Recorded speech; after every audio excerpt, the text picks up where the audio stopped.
Bon, mesdames et messieurs, finalement, je pense que tout le monde l'attendait. Le plus grand nombre le souhaitait. On va donc bien se retrouver ce dimanche soir sur une finale de Supercoupe d'Espagne qui oppose le FC Barcelone au Real Madrid.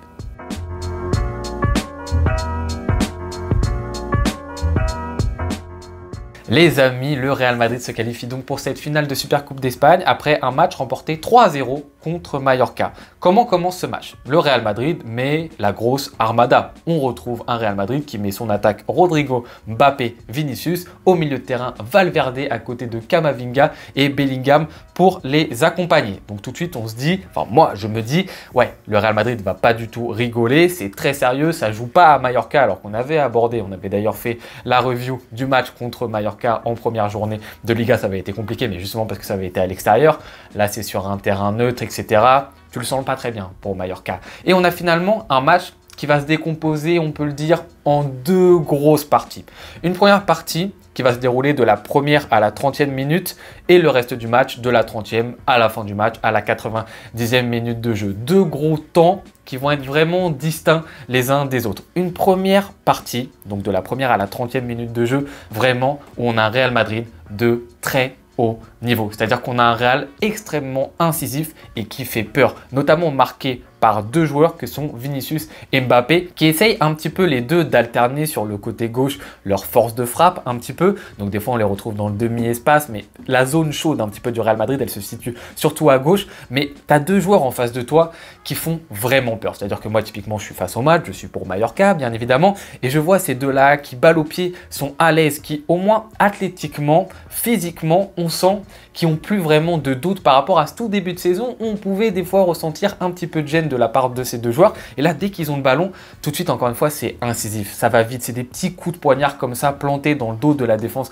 de Mallorca. Ça va souvent dans la surface de réparation. Et ces deux joueurs-là, quand ils sont dans la surface de réparation, tu es un tout petit peu inquiet. Et vraiment, quand ils ont le ballon entre les pieds, tout de suite, ça va vers le but. C'est vraiment, on veut faire mal à Mallorca. Et je pense d'ailleurs que l'idée du Real Madrid, au tout départ, c'est de se dire on va vraiment marquer un très grand temps fort en ce début de partie pour essayer de mettre la tête sous l'eau à notre adversaire, de marquer le plus tôt possible et qu'il baisse les bras. Je pense que c'était réellement l'objectif du Real Madrid. Ils n'ont pas réussi finalement à le faire parce qu'ils vont marquer en deuxième mi-temps, mais je pense vraiment qu'ils ont marqué un gros temps fort pour ces raisons-ci. En plus, bien évidemment, de Vinicius et Mbappé, tu as un Bellingham qui accompagne tout ça très bien. Et de l'autre côté, tu as Rodrigo. Tu peux avoir du Mendy des fois aussi qui va s'incorporer, que ce soit dans le demi-espace un petit peu plus intérieur, mais aussi des fois qui va monter, un Valverde aussi qui peut se permettre, un Vasquez aussi des fois qui va être couloir. Dans tous les cas, ces 30 premières minutes du volet offensif du côté du Real Madrid, ça va vite, ça combine, etc. Ça ne s'arrête pas d'aller constamment vers l'avant très vite avec une bonne qualité technique. L'autre point très important, je pense, de ce très gros temps fort du côté du Real Madrid, c'est le système. Le système qui va être mis en place du côté d'Ancelotti est un tout petit peu différent de ce qu'on voit d'habitude et il va énormément aider le Real Madrid dans la récupération du ballon. Si on voit le système au tout début du match, on se dit on va être face à un 4-3-3 du côté du Real, on connaît très bien Mbappé en tant que numéro 9, Vinicius à gauche, ils vont faire aucun effort, à la récup ils vont pas être présents, Bellingham va faire les efforts pour 4, il va faire les allers-retours au bas, et ça va se passer comme on connaît. Sauf que là on regarde le match et on voit que l'animation ce n'est pas celle-ci. En fait on est plus face à une sorte de 4-2-4 du côté du Real Madrid. Alors, c'est pas un 4-2-4 figé. Bien évidemment, c'est hybride. Comme je vous l'ai dit, des fois, tu as du Mendy qui monte dans le couloir. Des fois, tu as du Vasquez qui monte. Ça change un petit peu. Des fois, du Bellingham redescend un tout petit peu.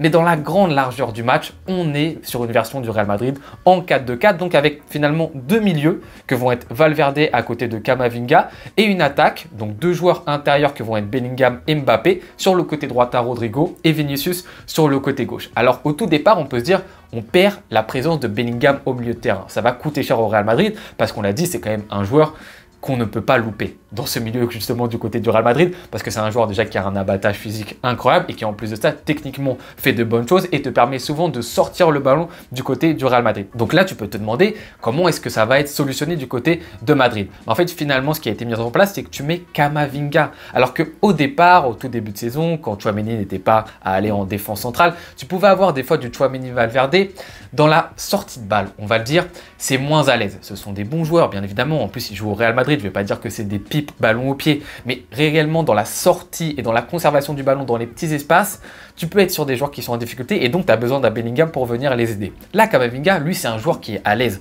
dans les petits espaces, dans la sortie du ballon, même dans la manière dont il va distribuer, etc.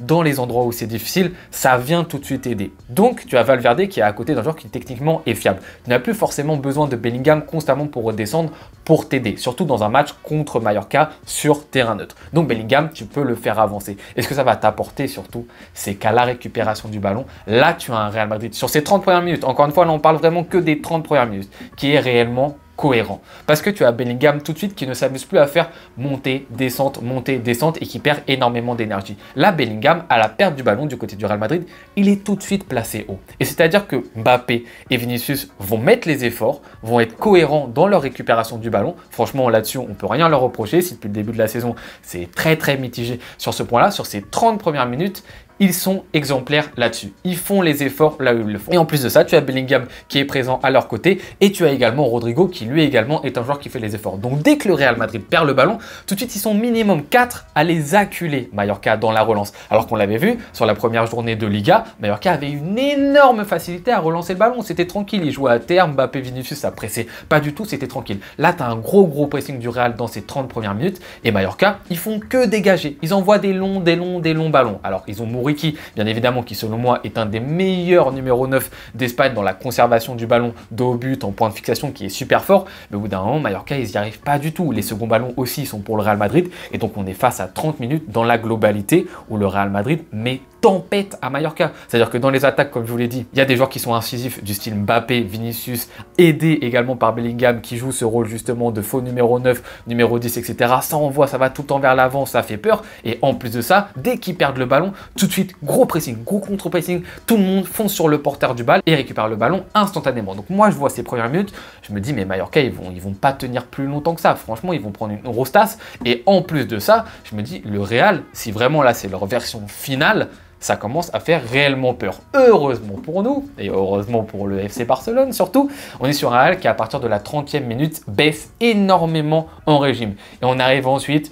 sur un match qui est un peu plus ronronnant. Voilà, on l'a déjà dit, hein, même hier, hein, du côté du Barça, le match n'était pas fameux. Énormément de déchets techniques entre le Barça et l'Athletic Bilbao. Là, on arrive sur un match où malheureusement le Real n'y arrive pas. Le Real a dépensé énormément d'énergie sur ces 30 premières minutes. Mallorca commence un petit peu à regagner en confiance justement parce qu'ils n'ont pas concédé. Ils commencent aussi à resserrer les rangs. Ils arrivent de plus en plus à ressortir le ballon facilement avec leurs deux numéros 9 qui sont des gros points de fixation. Ils n'ont pas de temps de conservation, hein. Ça, ils n'y arrivent pas trop. Le Real Madrid justement a continué à bien défendre, mais ils arrivent quand même à ressortir le ballon plus facilement et le Real commence à s'en remettre un petit peu à ses individualités. Voilà, quand ça marche plus trop, bah on essaye de se dire Vinicius sur un coup de génie ça peut le faire, Mbappé sur un coup de génie, Bellingham sur un coup de génie, et ça essaye d'y arriver de cette manière-ci, mais on voit en tout cas que de la manière collective, dans une animation, on voit plus du tout ce qu'on a vu dans les 30 premières minutes et tu vois Mbappé qui fait moins d'efforts à la récupération, Vinicius qui fait moins d'efforts à la récupération. On voit tout de suite un Real Madrid qui baisse tout simplement en intensité et ça va suivre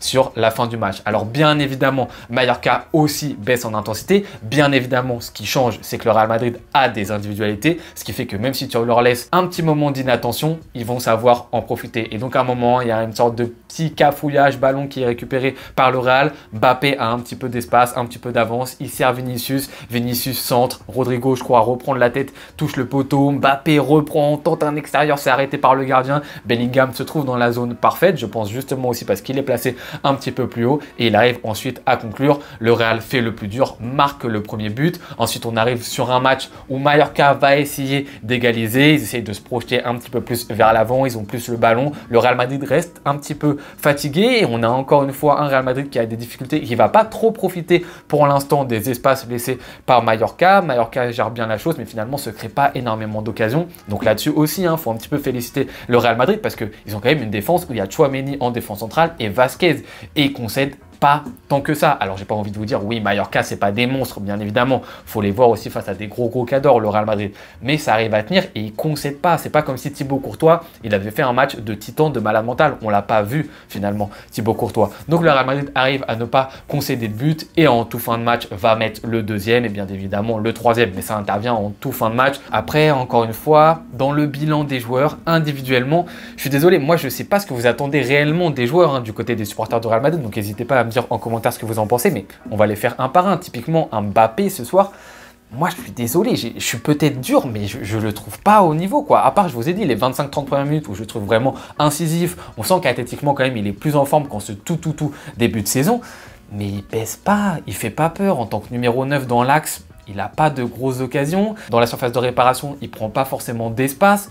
Dans ses appels de balles, c'est pas forcément excellent. Quand il essaie de faire la différence sur le côté, bah, il dribble plus beaucoup énormément de personnes. Alors bien évidemment, il y arrive. C'est qu'il y a Mbappé. Je vous dis pas, il n'arrive plus à ne rien faire. Mais quand on entend au début de saison qu'il y a Mbappé rejoint le Real Madrid, on s'attend à plus, non? Je sais pas, c'est un match comme ça. Est-ce que vous êtes satisfait du rendement de Kylian Mbappé? Moi, j'ai pas l'impression que ce soit une bonne partie de Kylian Mbappé. Enfin, en tout cas, c'est très insatisfaisant selon moi. Vinicius, il s'en sort un petit peu plus. Je trouve que là, on retrouve un Vinicius quand même incisif. Alors, Maffeo l'a très bien pris sur la partie. D'ailleurs, c'est un match dans le match qui est toujours très intéressant à regarder quand tu es extérieur à ce match-là et que tu n'en as strictement rien à faire parce que les deux, ils aiment bien se bagarrer. Et Maffeo, vraiment, c'est un très bon concurrent sur Vinicius. Il l'a pris un bon nombre de fois. Mais tu sens quand même qu'au bout d'un moment, Vinicius, plus le match il avance, plus il va commencer à faire des différences. Et donc, c'est quand même pas mal intéressant. Et pour une fois, il n'a pas complètement explosé en termes d'énergie. Il n'a pas explosé face à son adversaire en termes d'énervement. Et Bellingham, sur ce match-ci, alors que vous savez très bien que moi, Bellingham, quasiment tous les matchs que je vois de lui, à chaque fois, je suis bluffé par ses performances. Je me dis, mais quel joueur, quel abattage physique, quelle qualité technique après cet abattage. Enfin, pour moi, c'est à chaque fois le MVP du Real Madrid, Bellingham. À chaque fois, j'applaudis ses performances. Là, sur ce match-ci, voilà, je le trouve pas très consistant. On l'a pas trop trouvé. Alors, on l'a dit, il est dans un rôle différent. Il est quasiment 9,5, numéro 10, aux côtés à des moments de Mbappé. Donc, peut-être que ça l'a pas servi parce qu'on l'a pas trop trouvé dans le jeu. Mais l'année dernière, il était aussi amené à des fois être ce poste-ci, mais peut-être que le mettre à côté de Kylian Mbappé, bah, ça ternit un petit peu son influence justement dans ce rôle de joueur qui peut avoir la liberté d'être numéro 9 et de se projeter dans la surface de réparation.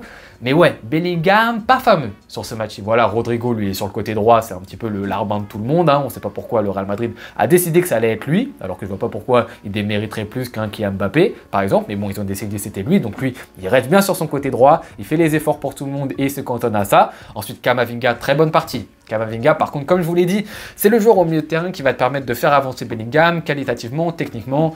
Ouais, c'est un joueur qui est à l'aise, Camavinga. En plus, il fait les efforts. C'est pas un tricheur en plus sur le terrain. C'est pas un mec qui va simuler pendant 10 000 ans. C'est un mec toujours, il veut jouer vers l'avant. Tu sens que c'est un bon gars sur le terrain, tu vois, Camavinga. Et ça, c'est cool. Ça fait plaisir de voir ce genre aussi de personnalité du côté du Real Madrid. Et même balle au pied, c'est un beau joueur. Esthétiquement parlant, Camavinga, moi, je trouve que c'est un beau joueur. Balle au pied, Valverde qui redouble à chaque fois d'efforts, c'est pourquoi pas intéressant. Et voilà, ensuite, ça a géré, comme je vous l'ai dit, défensivement. Même si tu as un Mendy, un Vasquez, un Tchouaméni, défensivement, ça n'a pas été trop en difficulté, même sur les centres, alors que de l'autre côté, tu as Mouriki. Le Real a su tenir l'affaire et donc le Real a gagné ce match 3-0 avec encore une fois 2 gros temps dans ce match-ci, qu'on essaiera de mémoriser. On va voir si c'est ce qui va se passer contre le Barça. Est-ce qu'ils vont être encore dans cette formule où tu as un Bellingham très proche de Kylian Mbappé? C'est fortement possible. On verra très bien l'animation, etc. Ça va être super intéressant de décortiquer tout ça. On va se retrouver bien évidemment samedi à midi pour la vidéo pré-match pour ce Classico, deuxième Classico de l'année. Ça va être chaud, une nouvelle finale de Supercoupe Barça-Real Madrid. Il va falloir que nous on réponde par rapport à ce qui s'est passé l'année dernière parce qu'on s'est pris une belle rouste et ça serait bien qu'on soulève la coupe et surtout que la casquette elle finisse sur la tête. Hâte d'être à ce match-ci. N'hésitez pas en commentaire à me dire ce que vous avez pensé de ce match-ci, que vous soyez supporter du Real ou non. On se retrouve bien évidemment pour la vidéo pré-match de ce Classico. Je vous souhaite bonne journée ou bonne soirée en fonction de quand est-ce que vous regardez cette vidéo. À tout bientôt. Ciao.